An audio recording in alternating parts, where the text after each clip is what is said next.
Viewers, আজকে করব হাতে মাখা ছোট মাছের রেসিপি। এই রেসিপিটি এত দুর্দান্ত স্বাদের হয় যে কি বলবো। আপনারা যতক্ষণ না করছেন এবং খেয়ে দেখছেন ততক্ষণ বুঝতে পারবেন না আসলে এটা কতটা মজার হয়। তাহলে চলুন দেখে নেওয়া যাক আজকে হাতে মাখা মাছের রেসিপিটি। প্রথমেই আমি নিয়ে নিলাম পেঁয়াজ কুচি, রসুন কুচি আর কয়েকটি কাঁচামরিচ, সেই সাথে দিয়ে দিলাম আদা বাটা, পোস্ত বাটা আর সরষা বাটা।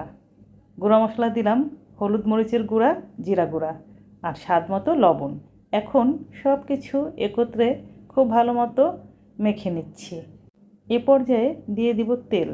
এখানে আমি 2 টেবিল চামচ সরিষার তেল নিয়ে নিচ্ছি। আপনারা চাইলে 3 টেবিল চামচও নিতে পারেন।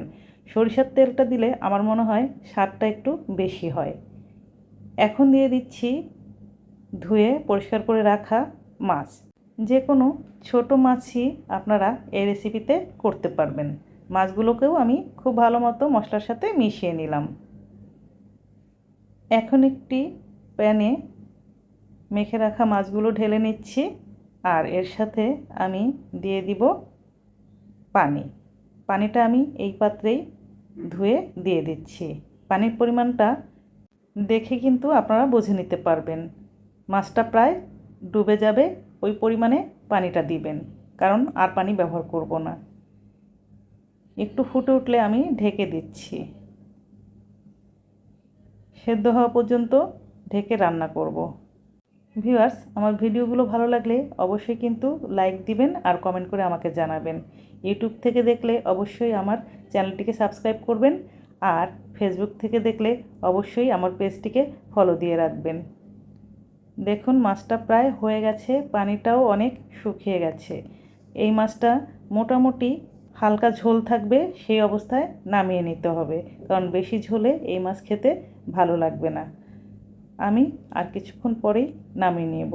নামানোর পূর্বে আমি এতে দিয়ে দিব ধনিয়া পাতা কুচি।